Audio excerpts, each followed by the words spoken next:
അസ്സലാമു അലൈക്കും വറഹ്മത്തുള്ളാഹി. അൽഹംദുലില്ലാ വസ്സലാത്തു വസ്സലാമു അലാ റസൂലില്ലാ വഅലാ ആലിഹി വസഹ്ബിഹി അജ്മഈൻ അമ്മാ ബഅദ്. ഡെയ്ലി കാർണഗിയുടെ ചരിത്രം പലപ്പോഴും പലരും കേട്ടതായിരിക്കാം. അദ്ദേഹത്തിൻ്റെ പ്രശസ്തമായൊരു ഗ്രന്ഥമാണ് how to stop worrying and start living. എങ്ങനെ നമുക്ക് ടെൻഷനുകളും സമ്മർദ്ദങ്ങളും ഒഴിവാക്കി സന്തോഷത്തോടു കൂടി ജീവിക്കാം എന്നതാണ് ആ പുസ്തകത്തിൻ്റെ പേര്.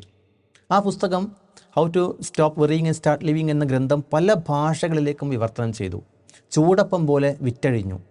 കോടിക്കണക്കിന് കോപ്പികൾ അത് പലരുടെയും കൈകളിലെത്തി. ഒരുപക്ഷെ പല ആളുകളും ആ ഗ്രന്ഥം വായിച്ചുകൊണ്ട് സമാധാനം കണ്ടെത്തിയിട്ടുണ്ടാകാം.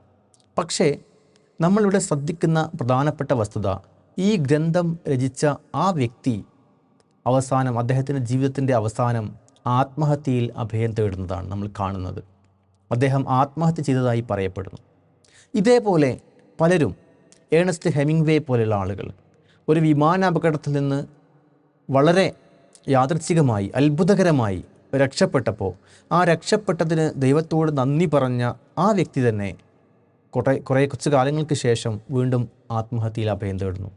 അപ്പോൾ പറഞ്ഞു വരുന്നത്, ഡെയ്ലി കാർണഗിയെ പോലെയുള്ള വ്യക്തികൾ അദ്ദേഹത്തെ ഇത്രയും ആളുകൾക്ക് സമാധാനം നൽകുന്ന ഗ്രന്ഥങ്ങൾ എഴുതുകയും ആ തത്വങ്ങൾ പ്രസരിപ്പിക്കുകയും ചെയ്തിട്ട് പോലും എന്തുകൊണ്ട് അദ്ദേഹത്തിന് അത് പ്രാവർത്തികമാക്കാൻ കഴിഞ്ഞില്ല എന്ന് നമ്മൾ ആലോചിക്കുമ്പോഴാണ്, എത്ര ഉന്നതമായ ആദർശമാണ് നമ്മൾ പ്രസംഗിക്കുന്നതെങ്കിലും അത് നമ്മുടെ ജീവിതത്തിലേക്ക് സന്നിവേശിപ്പിക്കാൻ, അത് പ്രാവർത്തികമാക്കുവാൻ നമ്മൾ തയ്യാറാകുന്നില്ല എങ്കിൽ തീർച്ചയായും നമ്മൾ പരാജയത്തിലായിരിക്കും നമ്മുടെ യാത്ര അവസാനിക്കുന്നത് എന്ന് നമ്മൾ മനസ്സിലാക്കേണ്ടതുണ്ട്.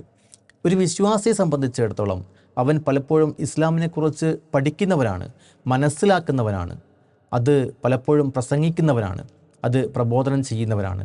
പക്ഷേ അത് സ്വന്തം ജീവിത ആദർശമായി ഉൾക്കൊള്ളാൻ അവൻ സന്നദ്ധനായിട്ടില്ലെങ്കിൽ തീർച്ചയായും ആ അറിവ് അവൻ ഉപകാരപ്പെടുകയില്ല. ഒരു അറിവ് അത് ഉപകാരപ്രദമാകുന്ന അറിവായി മാറുന്നത്, അത് ഇൽമൻ നാഫി ആയിട്ട് മാറുന്നത്, അത് ആ ഇൽമിനെ നമുക്ക് അമലാക്കി മാറ്റുവാൻ സാധിക്കുമ്പോഴാണ്. ഇൽമിനെ അമലാക്കി മാറ്റുവാൻ സാധിക്കുകയും അത് ജനങ്ങൾക്കിടയിലേക്ക് എത്തിക്കുവാൻ, പ്രസരിപ്പിക്കുവാനും നമുക്ക് സാധ്യമാകുമ്പോഴാണ് അത് ഒരു നാഫി ആയ ഇൽമ് എന്ന ദറജയിലേക്ക് ഉയരുന്നത്. അള്ളാഹു രണ്ട് വഴികൾ നമുക്ക് മുമ്പിൽ, ഹദൈനാഹു നജ്ദൈൻ, രണ്ട് വഴികൾ നമുക്ക് മുമ്പിൽ അവൻ തുറന്നു തന്നിരിക്കുന്നു. ഇമാ ഷാക്കിറ വ ഇമാ കഫൂറ. ഷാക്കിറാവാൻ, നന്ദിയുള്ളവനാകാനും നന്ദി കെട്ടവനാകാനുള്ള രണ്ട് മാർഗങ്ങൾ അള്ളാഹു നമുക്ക് തുറന്നു തന്നിട്ടുണ്ട്. ഈ മാർഗങ്ങളിൽ യഥാർത്ഥ മാർഗത്തിൽ ചരിക്കണം, യഥാർത്ഥ മാർഗത്തിലൂടെ മുന്നോട്ട് പോവണം എന്ന ചിന്തയും പ്രവർത്തനവും അതിനുള്ള ആഗ്രഹവും നമ്മുടെ മനസ്സിൽ ഉണ്ടെങ്കിൽ മാത്രമേ തീർച്ചയായും നമ്മൾ നേടുന്ന അറിവ് നമുക്ക് പ്രയോജനപ്രദമാവുകയുള്ളൂ എന്ന് നമ്മൾ തിരിച്ചറിയേണ്ടതുണ്ട്.